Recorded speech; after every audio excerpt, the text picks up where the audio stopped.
Hai, Assalamualaikum. Selamat sejahtera pada korang kat luar sana. So, hari ni hari Minggu. Ucapkan semoga minggu ni semua enjoy dan take care. Baik, hari ni saya nak kongsi pada anda semua tentang bagaimana emas dapat membantu mengukuhkan kedudukan kewangan seseorang.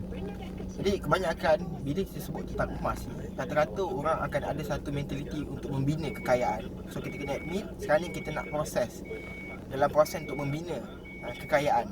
Persoalan dia, ramai orang lihat kekayaan ni seperti materialistik, seperti rumah, kereta, rumah besar, kereta besar. Harap-harap pasangan pun besar jugalah. So, nak bina kekayaan ni, pertama sekali kita kena ada mentaliti yang betul. Kenapa kita kena kaya? Sebagai seorang Islam, bila kita kaya, kita dapat bantu lebih ramai orang kat luar sana. Itu satu niat pertama untuk jadi kaya, nak bantu lebih ramai orang. Macam mana cara untuk kita bantu ramai orang adalah dengan kita mengeluarkan zakat. So, untuk kita ke arah membayar zakat, kita kena jadi satu, kena qualified. Apakah kriteria untuk seseorang yang bayar zakat? Antaranya, bila kita dah capai simpanan emas sebanyak 84 gram, kita dah diisytihar sebagai orang kaya. 84 gram.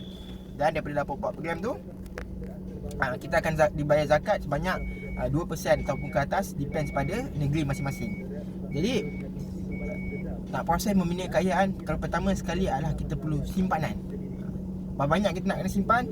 6 bulan pendapatan daripada gaji. Kalau kita sebagai business owner, income kita tu, kita kena lihat dalam setahun simpanan. Income bulanan pertama, bulanan kedua, net ataupun untung bersih, ataupun net profit tu kita kena dapat purata. Dan kita kena make sure yang simpanan tu, cash reserve kita adalah 1 tahun punya net profit bersih. Jadi bila apa pun, dia akan membantu kita, kedua-duanya akan membantu kita.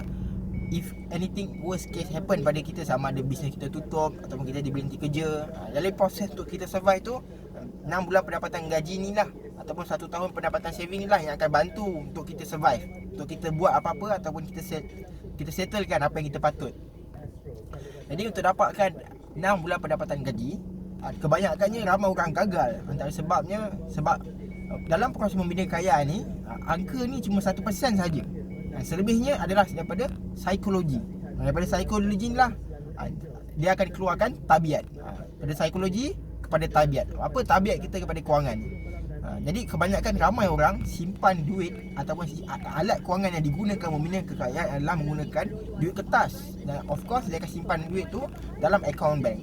Which is, kalau kita nak cerita tentang saving, 6 bulan pendapatan gaji ni kita akan gunakan waktu emergency ataupun if anything happen yang kita tak tahu. So kena make sure kita kena anggap 6 bulan pendapatan gaji ni adalah satu simpanan jangka masa panjang, 1 tahun ataupun 2 tahun. Jadi kebanyakan ramai orang terlepas pandang. Kalau kita simpan duit dekat account bank, sebenarnya tanpa kita sedar, duit kita tu nilai dia, angka masih sama, nilai dia ataupun buying power dia makin lama makin mengecut. 1 tahun purata 5%. Akan tetapi untuk COVID-19 punya ekonomi yang startup, ekonomi baru nak start ni, kadar inflasi akan meningkat sebanyak 10%. Which is, anda kata kalau kita ada simpanan 5,000, dia akan nilai dia ataupun nilai duit kita tu, buying power dia tu akan jatuh sebanyak 5,000, dia akan jatuh 500 1 tahun tanpa kita sedar. 10% ni antara persen yang agak besar juga tau sebenarnya. Jadi kita kena make sure apakah alat kewangan yang paling sesuai untuk kita allocate duit kita tu. Jadi nak proses membina kekayaan, kita ada saving. Dari segi psikologi, nak membina kekayaan ni, simpan duit cash memang tak jadi. Dan memang betul kita ada banyak lagi alat kewangan kat luar sana seperti ASBF, kita ada tabung haji, kita ada KWSP, kita ada property, kita ada cryptocurrency, saham, forex dan macam-macam alat kewangan kat luar sana. Persoalan dia, adakah alat kewangan tersebut sesuai dengan keadaan saya ketika ini? Jadi kita tanya balik, untuk kita tahu sama ada sesuai, pertama dari segi komitmen bulanan kita, satu. Kedua, apakah matlamat kewangan kita? Kalau kita masuk dekat saham sekalipun, kita kena letak berapa profit yang kita target. Maksudnya kita kena tahu apakah kita masuk dalam dunia saham, kita trade, kita berdagang, dan make sure kita kena ada berapa persen kita nak berapa persen kita nak target. Lepas kita dah target, kita akan keluar. Dalam psikologi saham, macam itulah cara dia ataupun tabiat dalam sebagai perspektif investor ataupun trader.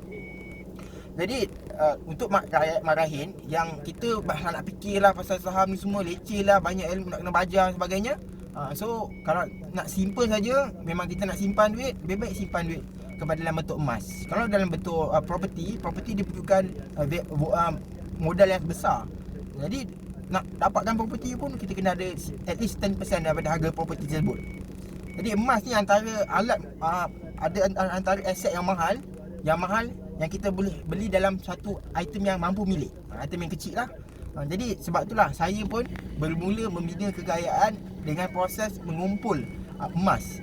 Bahir orang buy crop, memang betul harga emas dari masa jangka pendek ada naik turunnya, jangka masa panjang confirm akan naik.